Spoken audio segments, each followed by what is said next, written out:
Bonjour à toutes et à tous, bienvenue, ravi de vous retrouver. Avant les titres de cette édition, la météo. C'est le retour de quelques belles éclaircies, même si les nuages persistent sur l'ensemble de la région. Attention tout de même, quelques pluies fines sont à prévoir dans les terres notamment. Côté température, on retrouve une moyenne de 19 degrés pour les maximales, que ce soit dans le nord ou encore le Pas-de-Calais. Vos prévisions météorologiques, ce sera bien sûr tout de suite après cette édition de manière complète. Les titres, Pascal le grand frère, cette star de la télé nationale, était mercredi de passage dans le Nord, à la foire de Lille plus particulièrement. Il s'est prêté au jeu des autographes et aux photos pendant un long moment, et le tout avec le sourire. Et ils étaient nombreux d'ailleurs parmi le public à venir voir l'animateur qui fait le tour des fêtes foraines en France en ce moment. Nous l'avons rencontré sur place, il nous parle de Lille, de sa foire, de ses croustillons, mais aussi de ses habitants. On l'écoute au micro de Nicolas Lebrun. Je fais toutes les fêtes foraines. Donc n'hésitez pas à m'appeler les forains parce que je vous adore et on s'adore aussi. Donc voilà, c'est vraiment une grande famille. Moi je suis Picard, donc je suis du Nord. Ouais, les gens du Nord sont là, il pleut, ils sont tous là. Ouais, ils sont tous là. Ils sont tous là. Et il pleut pourtant.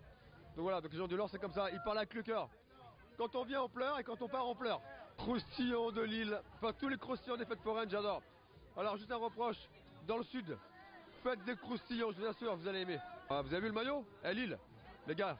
Si vous perdez le championnat, c'est moi qui vous entraîne à ma manière, ok? On y retourne?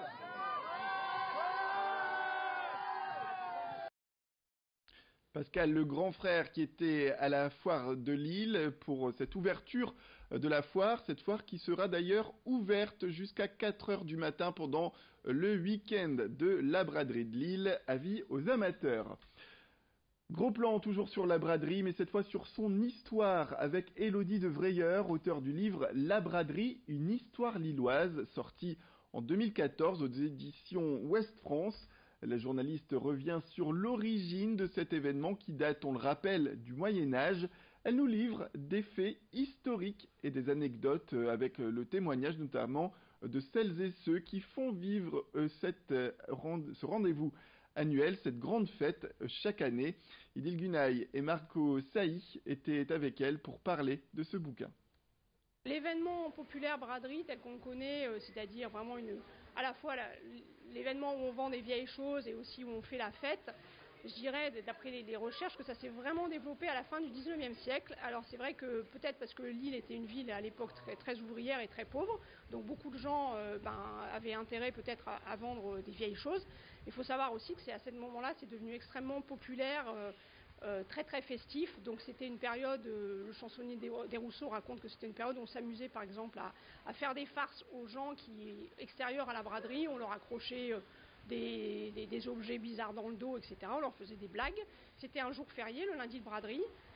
On a l'historien Pierre Pierrard qui nous raconte que c'était du coup un lundi de braderie où on se mariait beaucoup.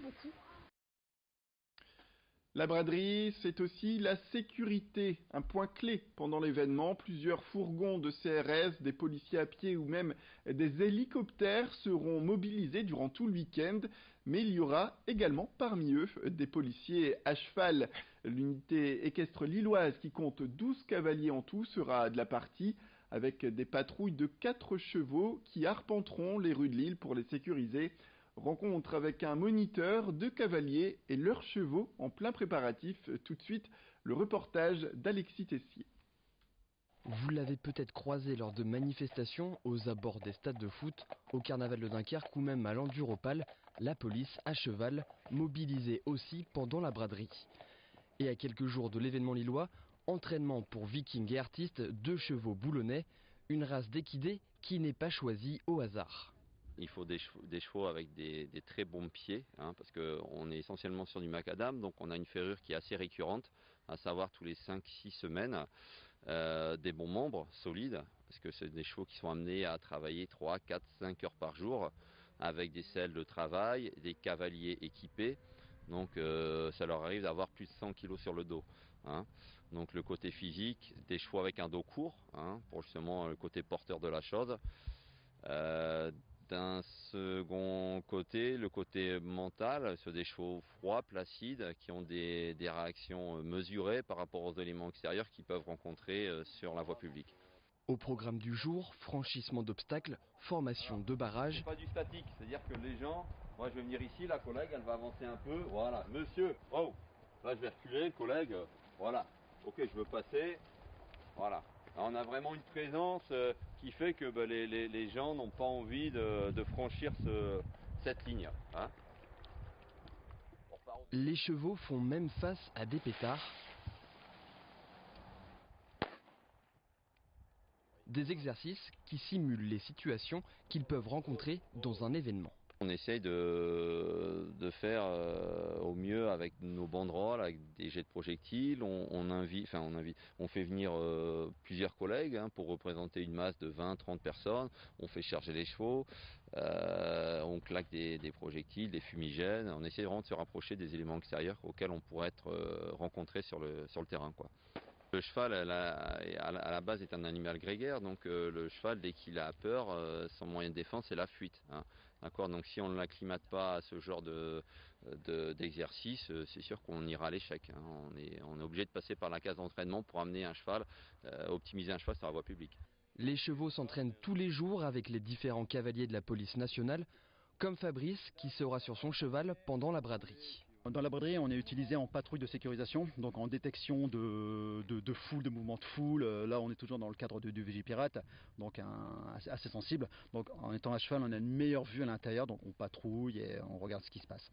On peut intervenir si on est requis par des personnes pour des vols ou quoi que ce soit, donner des informations. Ça reste un événement assez festif et assez amusant parce que bon, voilà, les gens viennent là pour s'amuser. C'est vraiment très très agréable de travailler à cheval et surtout de rencontrer des civils qui viennent nous voir avec sympathie. Au total, des patrouilles de 4 chevaux, belges et français, assureront la sécurité des Bras-d'Eux ce week-end. Messieurs, dames. Devant, on avance, reculez s'il vous plaît. Allez, reculez. Voilà, c'est la fin de cette édition. Merci à toutes et à tous de nous avoir suivis. Restez avec nous, l'information compte.